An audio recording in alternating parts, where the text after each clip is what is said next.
अस्सलाम वालेकुम क्लास 8 के स्टूडेंट। हम पढ़ रहे हैं उर्दू में सबक शहीद पाकिस्तान, जिसका कवायद का हिस्सा अभी बाकी है, जिसमें हमें तजनीस की तारीफ़ व अक़साम करनी है। तजनीस की लफ्ज़ी मायने, यानी सबसे पहले हम करेंगे तजनीस की तारीफ़। तजनीस का लफ्ज़ जिन्स से मुश्तक़ है। इसके लफ्ज़ी मायने हैं हम जिन्स होना। इल्म बयान की इस्तिलाह में किसी इबारत या शेर में हम जिन्स अल्फाज का वज़न तजनीस कहलाता है। हम जिन्स अल्फाज का मतलब है मिलते जुलते और मुशाबे अल्फाज। तजनीस की अक़साम। नंबर 1, तजनीसे ताम। तजनीसे ताम के लफ्ज़ी मायने हैं मुकम्मल तौर पर हमजिन्स होना। इससे मुराद यह है कि इबारत में एक ही लफ्ज़ को 2 बार इस्तेमाल किया जाए, लेकिन दोनों जगह इसके मायने मुख्तलिफ हों। तजनीसे ताम में अल्फाज बिल्कुल ऐसे होते हैं जो इमला भी और तलफ़्फ़ुज़ के लिहाज से भी एक ही लगते हों, लेकिन मायने अलग अलग हैं। जैसे इस सबक में हमें बताया गया है कि बच्चों का रिसाला नौनिहाल, और नौनिहालों को जमहूरी तौर तरीके सिखाए गए।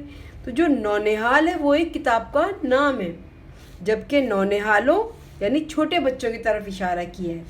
ऐसे ही एक लफ्ज़ आता है, मैंने तुम्हें कितनी बार कहा कि मुझ पर ताकत से ज़्यादा बार ना डालो।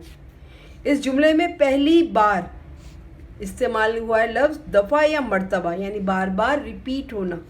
मुझ पर ताकत से ज़्यादा बार ना डालो, यानी मुझ पर वज़न ना डालो, मुझ पर बोझ ना डालो।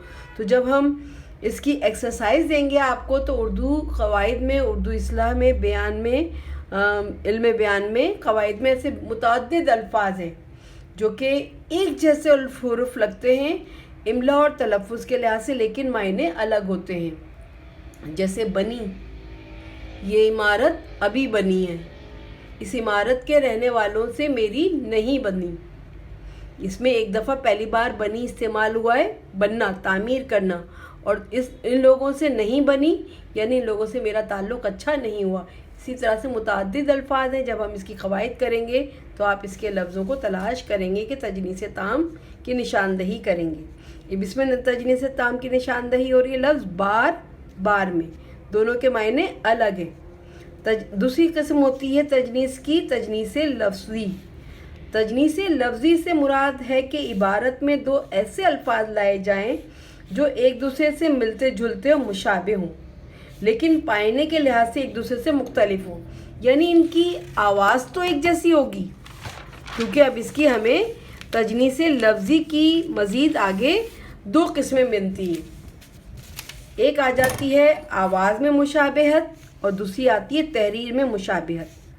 आवाज़ में मुशाबहत, इससे मुराद यह है कि 2 अल्फाज ऐसे इस्तेमाल किए जाएं जिनकी आवाज़ व तलफ़्फ़ुज़ एक जैसे हों, लेकिन इमला मुख्तलिफ हो और मायने भी। बिल्कुल एक जैसा तलफ़्फ़ुज़ निकलेगा, एक जैसी आवाज़ होगी, लेकिन जब हम लिखेंगे तो इमला अलग अलग होगा। जैसे हाल, एक हाल होता है बड़ा सा बरामदा, दूसरा हाल है ज़माना प्रेजेंट, यानी हमारा मौजूदा हाल।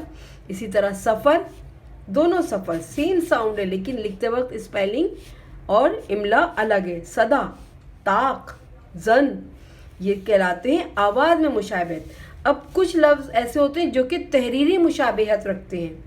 तहरीर में इबारत में ऐसे 2 अल्फाज जो तकरीबन इमला के लिहाज से एक हों, लेकिन तलफ़्फ़ुज़ और आराब लगाकर अलग मायने रखते हों। जैसे थोक, स्पेलिंग बिल्कुल एक जैसी होगी, इमला एक जैसा होगा, लेकिन जब तलफ़्फ़ुज़ में आराब लगेंगे तो उसके मायने बदल जाएंगे। थोक एक होता है थूक और एक होता है थोक। एक है आलम, एक है आलिम, एक है इल्म, एक है अलम, एक है चूक यानी हमसे भूल चूक हो जाती है, एक है चौक यानी राउंड अबाउट।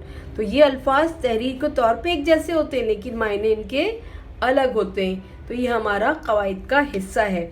अभी हमने इसकी तारीफ़ के साथ किए हैं। फिर जब हम इसको असाइनमेंट के तौर पे वर्कशीट मैं आपको दूंगी, तो इसमें आप ऐसे अल्फाज की निशानदही करेंगे انہیں جملوں میں الفاظ میں استعمال کر کے اس کے معنی ادا کریں گے۔ خدا حافظ۔